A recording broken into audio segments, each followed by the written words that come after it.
দর্শক আসসালামু আলাইকুম। আপনারা দেখতে পাচ্ছেন যে এখানে কিন্তু আহ, দেশি পেঁয়াজটা বিক্রি হচ্ছে।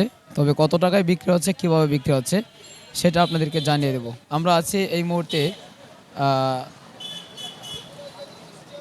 এই দোকানে যেখানে আপনারা যে কোনো কাঁচা মাল আপনারা এখান থেকে নিয়ে যেতে পারবেন। দেখতে পাচ্ছেন যে এখানে কিন্তু দেশি মামাটা দেশি আলু না, কত করে বেচতেছেন? 40 টাকা কেজি।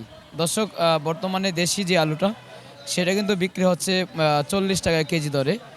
আহ, এই যে দেখতে পাচ্ছেন যে আলুগুলো দেখতে খুবই অসাধারণ সুন্দর।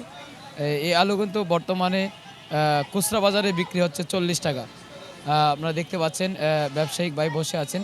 পেঁয়াজ কত করে বেচতেছেন মামা? 50 টাকা। বর্তমান এটা এটা তো দেশিটা না, একদম দেশি। ইন্ডিয়ানটা নাই আপনার কাছে? ইন্ডিয়ান নাই। দর্শক, আপনারা দেখতে পাচ্ছেন যে পেঁয়াজটা কিন্তু একদম পিওর দেশি। এই পেঁয়াজটা বিক্রি হচ্ছে 50 টাকা কেজি দরে। আর রসুন কত? রসুন 220 টাকা। আর 210 টাকা, 240, 220 টাকা না? দর্শক, আমরা আছি এই মুহূর্তে সাইনবোর্ড। আমরা এই মুহূর্তে আছি সাইনবোর্ড।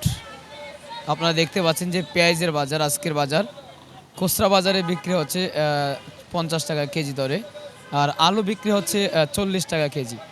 আহ, আগের চাইতে তুলনামূলক অনেকটাই কমে গিয়েছে পেঁয়াজ এবং আলু, এই পণ্যগুলোর দাম। দর্শক, আমরা আছি সাইনবোর্ড, গাজীপুর সাইনবোর্ড এরিয়ায়। আপনারা দেখতে পাচ্ছেন এখানে তার পাশে সব ধরনের এখানে আপনারা যে এখন বর্তমানে যে জায়গাটা আছি সেটা হলো মালেকাবাড়ি বাজার। এই বাজারটা কিন্তু একদম মেন রাস্তার লগেই। আপনারা দেখতে পাচ্ছেন যে একে সাইড দিয়ে কিন্তু অনেক গাড়ি ঘোড়া চলছে। আপনারা দেখতে পাচ্ছেন